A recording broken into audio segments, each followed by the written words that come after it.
Hello, my name is Hugh Sung. When I was 8 years old, I started serious piano studies with Eleanor Sokoloff. And little did I realize I would be working with one of the world's greatest piano teachers. And really, Thank you. so thanks to Mrs. Sokoloff, after 3 years, I made my debut with the Philadelphia Orchestra. And 2 years after that, I entered studies at the Curtis Institute of Music with her. Mrs. Sokoloff, thank you so much for taking time to talk with me and to share. Very welcome. My joy. And Mrs. Sokoloff, now you're at the ripe young age of 100. Is that right? That's right. When did you turn 100? In June. In June. So I'm on my way to 101. I love it. I love that connotation anyway, 101. That's, well, it implies a beginning. There you go. The beginning of the next century of your teaching. Right. I hope so. So, Mrs. Sokoloff, before we get started on I have a couple of questions for you. Okay. I guess you've been teaching for a long time. Can you name some of your favorite or most successful students that you've worked with? The top one was, the first one was Susan Starr, who came in second in the Tchaikovsky International, long time ago. She's a remarkable Yeah, pianist. she's wonderful. And then more recently, there's Lambert Orcus. Yes. Who is certainly my pupil. He was with me alone. Leon Macaulay, who also is my pupil.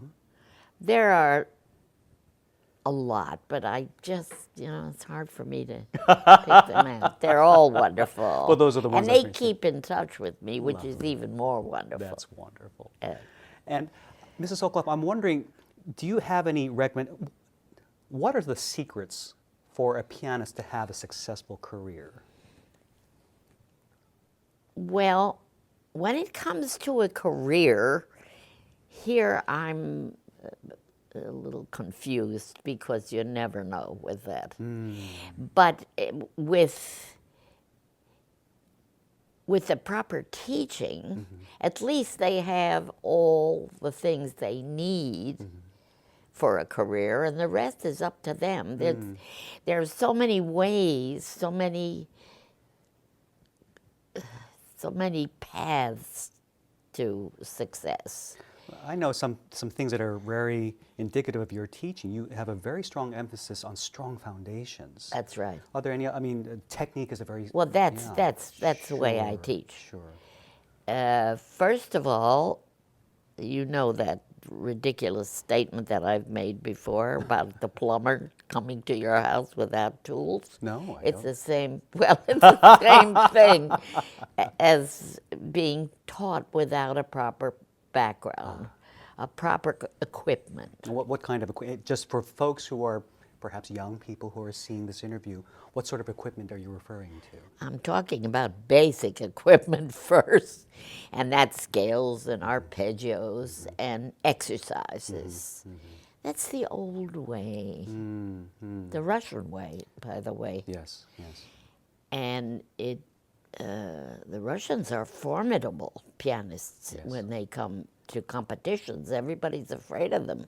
Well, they have such powerful technique. So you know what it is. They're given the tools. And I do that with the most accomplished people who are trained really well in China. We have a lot of Chinese students. And they're trained beautifully, but I continue it. And the book that I love and use most frequently is Josephi, the Advanced School of Piano Playing, That is remarkable. which covers almost every technical problem that you might encounter.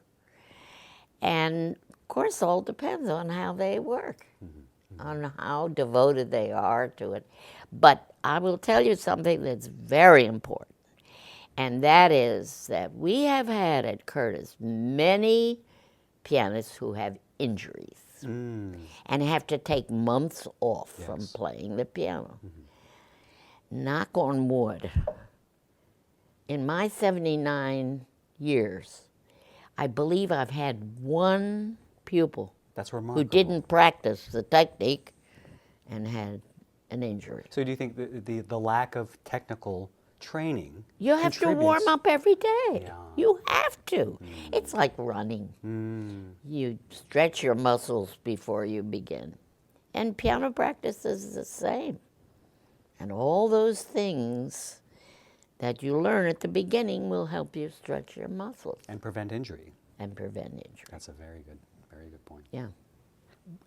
As we were setting up, you were telling me a little bit about your early start. I wanted to ask you how you got started playing the piano and how you entered Curtis. You had a fascinating story about your background.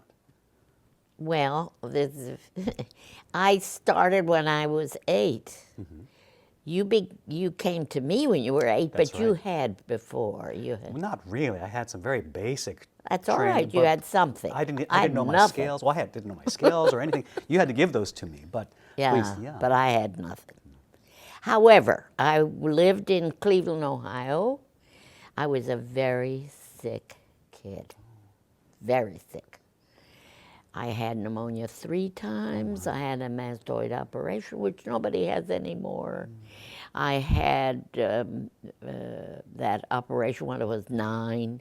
So all this interfered with my study. I started at the Cleveland Institute of Music. Good place. When I started at the Cleveland Institute, it was in somebody's house. They didn't have their own building. Oh, really? No, Wow. it was a very small beginning. I had theory in somebody's house. I don't even remember. I didn't understand anything. I mean, I was too young. I just didn't get it. Ernest Bloch was the director Oh, my goodness. of the Cleveland Institute. Yeah. Wow. And I played his Enfantine in a recital after 6 months. Oh, my goodness. So I got a wonderful report card from Ernest Bloch. That's all I remember. But I hated, I got nervous.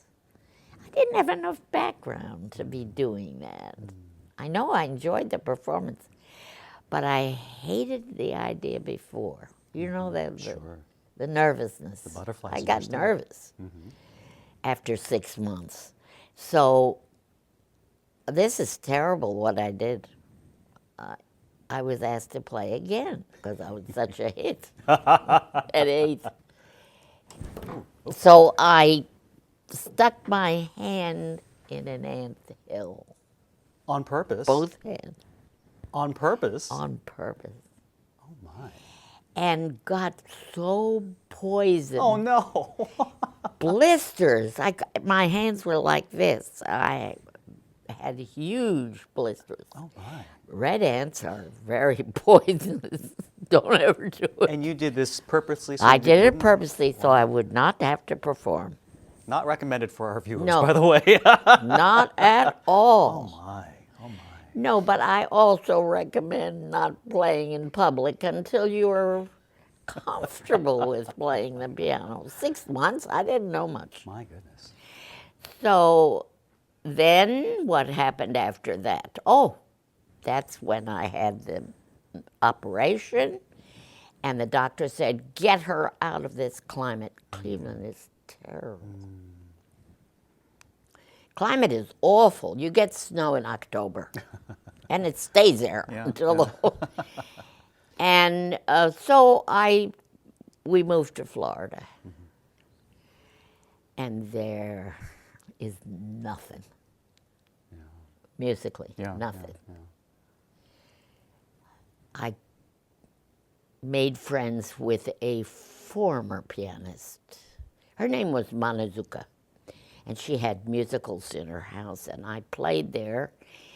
But my mother wanted to enroll me in the Miami Conservatory of Music. So she took me there, and my first lesson was this. That's what I was told to do for a week. A week? That was the piano. It looks like kung fu. Well, it's supposed to be to relax you. Oh, I see. But Okay. this is stupid. And it costs money Oh, my to wave goodness. your hand. Exactly. So that was a waste. And then Montezuma got me a teacher, and the teacher, she was well-intentioned, but she really not. I know what I learned from her, and I presume she's dead by this time, as most everybody is my age. Anyway, she followed me. We came north again, and she came north with us. Yes, she really thought I had big stuff in me. Wow. I don't know how she knew or what she knew. But anyway, she prepared me for Curtis.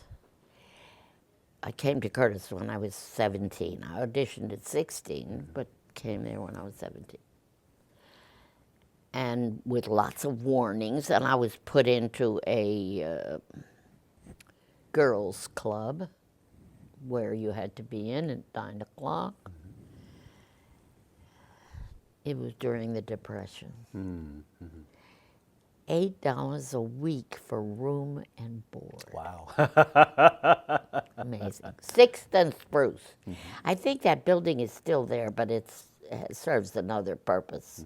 But in my time, it was a place where working girls at Litz and Gimbel's and Strawbridge's, they were making $10 a week. Wow.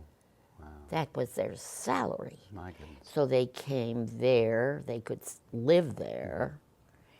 We were 3 in a room, 3 beds in a room. I had to have a spinet because they couldn't get a grand piano in my room. I hated that spinet. I didn't practice there much.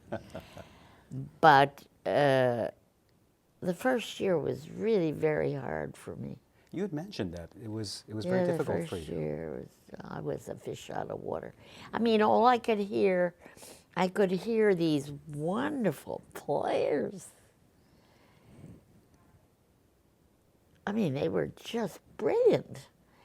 And I was doing, what was I doing? Early Beethoven, Bach Inventions, 1. My goodness. 2-part. I started there. That's where he put me back. He knew I didn't have anything. And your teacher was David Saperton at the time. Yeah. Right, He knew I didn't. I was a beginner, but he was not a good teacher. But you had mentioned that thanks to that, because of your experience of struggling to get some of these basics down, I think that's been some of the keys that I know, help but it's you understand. embarrassing. You have to put yourself in my place. I'm not 10 years old. Yeah.